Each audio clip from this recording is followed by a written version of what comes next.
TikTok est l'appli la plus téléchargée mondialement. Aux États-Unis, elle compte 170 millions d'utilisateurs actifs mensuels, dont 56% des adultes de moins de 34 ans qui disent l'utiliser. Mais elle a récemment été critiquée par le Congrès américain. Certains sénateurs américains qualifient TikTok de menace pour la sécurité nationale. TikTok est absolument une menace pour la sécurité nationale. C'est une grave menace pour la sécurité nationale. TikTok est une menace pour la sécurité nationale. Ces craintes ont récemment mené à l'interdiction de l'application aux États-Unis, puis à sa réautorisation, et à nouveau au risque d'être interdite. Alors parlons de pourquoi cela se produit et s'il y a du fondement aux allégations de sécurité nationale. TikTok est une application de médias sociaux créée par ByteDance, une entreprise basée à Pékin, en Chine. L'application s'appelle Douyin en Chine. En un an, l'application a atteint 100 millions d'utilisateurs et ByteDance voulait étendre Douyin à l'international. Alors, en 2017, ils ont créé une version américaine appelée TikTok et ont stimulé la plateforme en achetant une application de vidéos courtes déjà populaire aux États-Unis appelée Musical.ly. En 2018, après la fusion des deux plateformes, TikTok a atteint 2 milliards de téléchargements dans le monde. Parallèlement, l'administration Trump affirmait que les applications chinoises menaçaient la sécurité nationale, la politique étrangère et l'économie américaine. Et par décret, les États-Unis interdiraient toute transaction par une personne avec ByteDance. Cependant, l'action a été bloquée par plusieurs juges fédéraux et n'a jamais eu lieu. Mais le récit a persisté et a été repris par les dirigeants d'entreprises et les législateurs publics. Jeremy Bash, ex-chef de cabinet de la CIA et du Pentagone, explique le problème. La Chine mène un effort continu et implacable pour pirater les États-Unis. Le logiciel ne contient pas seulement des vidéos amusantes, il collecte également tous ceux que vous rencontrez, à qui vous parlez et avec qui vous travaillez, où que vous soyez. Il peut également activer un microphone. Il peut accumuler une énorme quantité d'informations qui, lorsque vous les mettez toutes ensemble, Stephen, constituent un risque majeur de cyber pour les États-Unis et notre infrastructure critique. La première affirmation est que TikTok fournit au gouvernement chinois les données personnelles des utilisateurs américains, ce qui peut sembler effrayant. Citoyens. C'est probablement vrai, car ByteDance est soumis aux lois chinoises qui l'obligent à partager des données avec leur gouvernement. La politique de confidentialité de TikTok aux États-Unis semble confirmer qu'ils peuvent partager vos informations avec leurs sociétés mères, filiales ou autres affiliés de leur groupe. Jeremy Bash a également affirmé que TikTok recueille beaucoup de données, comme où vous allez, à qui vous parlez et avec qui vous travaillez. Il a déclaré que TikTok peut activer votre microphone. Et tout cela est techniquement vrai, mais pas comme vous pourriez le penser. Par exemple, oui, TikTok peut activer votre microphone, mais seulement avec votre permission et votre connaissance. De nombreuses études testant des milliers d'applications, dont TikTok, n'ont révélé aucun cas où ces applications ont activé le microphone du téléphone sans autorisation et envoyé de l'audio. En réalité, grâce à la publicité comportementale, les entreprises peuvent tout savoir de vous sans écouter. Votre profil est construit au fil du temps en fonction de votre activité en ligne, incluant vos messages, votre localisation, les liens que vous partagez et les sites que vous visitez. Ce profil aide les annonceurs à prévoir ce qui pourrait vous intéresser avant même que vous ne le sachiez. C'est ce type d'algorithme que TikTok utilise pour prédire quelles vidéos vous montrez ensuite, et cela peut être vraiment efficace. D'accord. Quelqu'un d'autre a-t-il remarqué que votre page, pour vous, a été un peu trop précise dernièrement ? Ce n'ont pas été des choses que je vais chercher sur Google ou dont je parle. Ce sont des pensées. Est-ce que d'autres filles sont agacées d'avoir mis plus de 20 ans à découvrir leur bisexualité alors que l'algorithme TikTok l'a détectée en seulement 37 secondes ? Bien qu'il puisse sembler que TikTok vous espionne, aucune preuve ne le confirme. Vous pouvez toujours être préoccupé par la quantité de données personnelles collectées par TikTok, ce qui est légitime. TikTok connaît l'appareil que vous utilisez, votre emplacement, votre adresse IP, votre historique de recherche, le contenu de vos messages, ce que vous regardez et pendant combien de temps. Il collecte aussi des identifiants pour suivre vos interactions avec les annonceurs. TikTok déduit des facteurs comme votre âge, sexe et centre d'intérêt selon les informations qu'il détient sur vous. De plus, aux États-Unis, TikTok peut collecter des données biométriques comme les empreintes faciales et vocales. C'est beaucoup de données personnelles, et les législateurs sont préoccupés par le fait que toutes ces informations pourraient être utilisées par le gouvernement chinois à des fins de contre-espionnage pour identifier les agents américains en les corrélant avec d'autres données. Et bien que cela puisse théoriquement se produire, il est important d'ajouter du contexte à tout cela. La collecte de données par les réseaux sociaux est courante. En fait, TikTok recueille moins de données que d'autres plateformes. Facebook suit les utilisateurs à travers les appareils, les applications et les sites web. Il vous suit même lorsque vous n'utilisez pas Facebook et que votre téléphone est éteint. TikTok ne fait rien de tout cela. Vous pourriez penser que Facebook, étant une entreprise américaine, la Chine ne peut pas accéder à ces données. Cependant, il existe plusieurs façons pour les entités étrangères d'obtenir des données des entreprises et du gouvernement américain. Comme par exemple par le piratage. En 2015, des pirates informatiques chinois ont fouillé diverses bases de données de l'Office of Personnel Management pendant plus d'1 an, ce qui a conduit à ce que 19 500 000 demandeurs d'autorisation de sécurité aient leur numéro de sécurité sociale et d'autres informations volées, et 1 800 000 parents et autres associés aient également des informations prises. Dans ce que les législateurs ont appelé une menace significative pour la sécurité nationale. En 2017, des pirates informatiques chinois ont exploité une vulnérabilité dans le cadre web d'Equifax, exposant plus de 200 000 numéros de cartes de crédit et dates d'expiration, permis de conduire, cartes d'identité fiscale, passeport et identification militaire. Les numéros de sécurité sociale de plus de 145 millions d'Américains, soit plus de la moitié des adultes du pays, ont été compromis. Il y a quelques mois, des pirates informatiques soutenus par la Chine ont piraté les États-Unis. Département du Trésor, outrepassant la sécurité du service, accédant à distance aux postes de travail des utilisateurs et aux documents non classifiés dans ce que le Trésor a qualifié d'incidents majeurs. Ce ne sont que quelques exemples parmi les innombrables fuites de données et piratages qui ont exposé les données personnelles américaines à l'étranger. Mais ce n'est qu'une des manières de collecter nos données. Une autre est par le biais des courtiers en données qui collectent, achètent et vendent des données de consommateurs à partir de registres publics, d'activités en ligne et de sources tierces. L'industrie était évaluée à 270 milliards en 2024, sans aucune loi fédérale globale réglementant leur activité. Et cela peut être dû au fait que le gouvernement américain est l'un de leurs plus gros clients. La faille des courtiers en données permet aux agences gouvernementales de créer des profils détaillés sur les utilisateurs, contournant effectivement le 4e amendement qui garantit un droit raisonnable à la vie privée. Mais ce n'est pas seulement le gouvernement américain. La Chine, la Russie et l'Iran peuvent aller directement auprès des courtiers en données pour acheter des informations sur les militaires et les vétérans. Ou si cela échoue, ils peuvent simplement les voler. Donc, bien que TikTok puisse techniquement être utilisé par le gouvernement chinois pour obtenir des données personnelles, cela pâlit en comparaison avec les données qui ont déjà été volées illégalement et achetées légalement. Mais TikTok a également fait face à des allégations de diffusion de propagande chinoise. Mes filles apprennent d'abord les problèmes, que ce soit les incendies de forêt, les fusillades dans les écoles, la politique, le Moyen-Orient ou l'Ukraine, via TikTok. Souvent, c'est leur unique connaissance.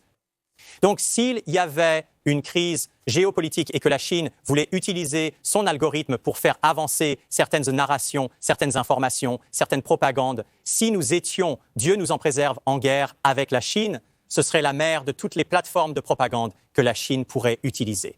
Encore une fois, cela semble effrayant, mais la plupart de ces allégations sont théoriques.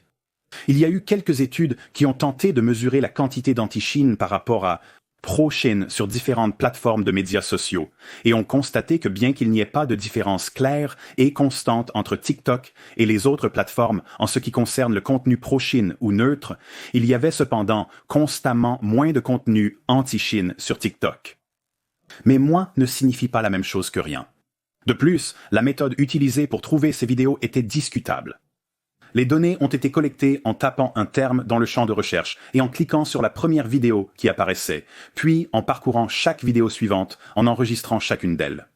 Les algorithmes des médias sociaux sont connus pour recommander du contenu similaire à ce que vous avez déjà consulté. Une étude a ajouté une clause de non-responsabilité indiquant que les disparités observées sur les plateformes pourraient ne pas résulter de manipulation algorithmique.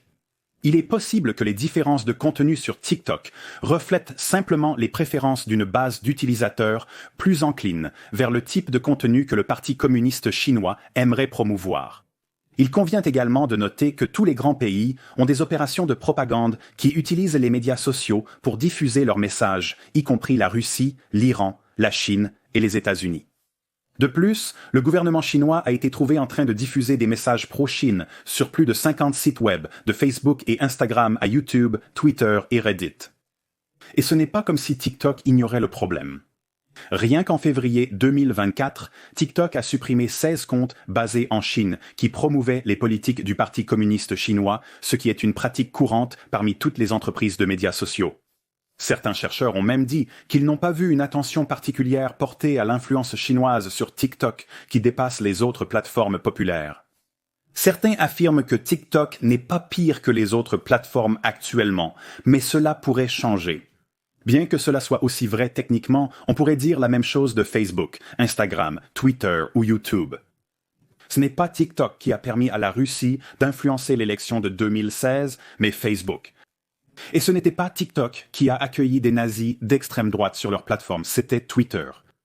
Donc, interdire TikTok pour empêcher la Chine de collecter des données personnelles ou de propager de la propagande serait comme mettre un pansement sur une blessure par balle, sans parler des dommages qui seraient causés dans le processus. Quand TikTok a été interdit aux États-Unis, pendant 14 heures le mois dernier, les utilisateurs se sont précipités vers une autre application chinoise appelée RedNote, qui est passée de 650 000 utilisateurs à 3 400 000 le jour où TikTok a été mis hors ligne, devenant instantanément l'une des applications les plus téléchargées sur les boutiques d'applications Apple et Android. À l'intérieur de RedNote, le hashtag TikTok Refugee a commencé à être tendance et des publications satiriques sur les Américains qui retrouvent leurs espions chinois de TikTok sont devenues virales. Un utilisateur américain a posté qu'ils ont décidé d'énerver leur gouvernement en téléchargeant une véritable application chinoise qu'ils appellent du trolling. En résumé, nous sommes ici pour contrarier notre gouvernement, nous renseigner sur la Chine et partager des moments avec vous. D'une certaine façon, c'était un moment sain.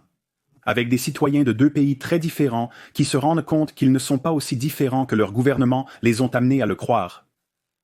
Mais RedNote est une application résolument chinoise et a beaucoup plus de restrictions que TikTok. Un utilisateur de RedNote a écrit « Bienvenue, mais ne dites rien sur lesbiennes, gays, bisexuels, transgenres, queer plus, puisque ce type de contenu est restreint par la Chine. » Alors que la migration vers RedNote se déroulait, peu de législateurs américains l'ont remarqué. Cette migration vers RedNote est un très bon exemple de la loi des conséquences imprévues dont le Congrès ne sait actuellement rien. Plus de gens sur TikTok comprennent cette migration, la note rouge actuelle, que de membres du Congrès. Personne ne sait même quoi. Ce terme signifie au Sénat, pour être franc. C'est triste, mais c'est la réalité. C'est pourquoi nous avons besoin d'experts pour venir témoigner.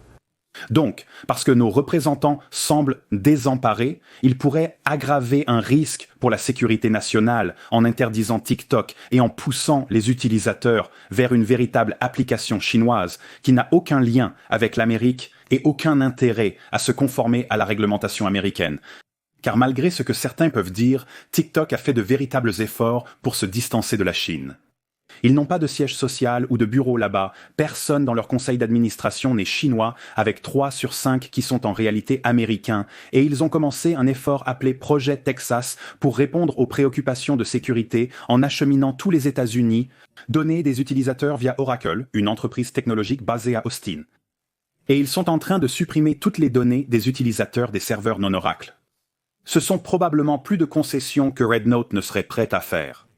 Nous avons discuté des dangers potentiels de TikTok, mais il est important de reconnaître ses avantages, comme aider les petites entreprises à attirer des clients.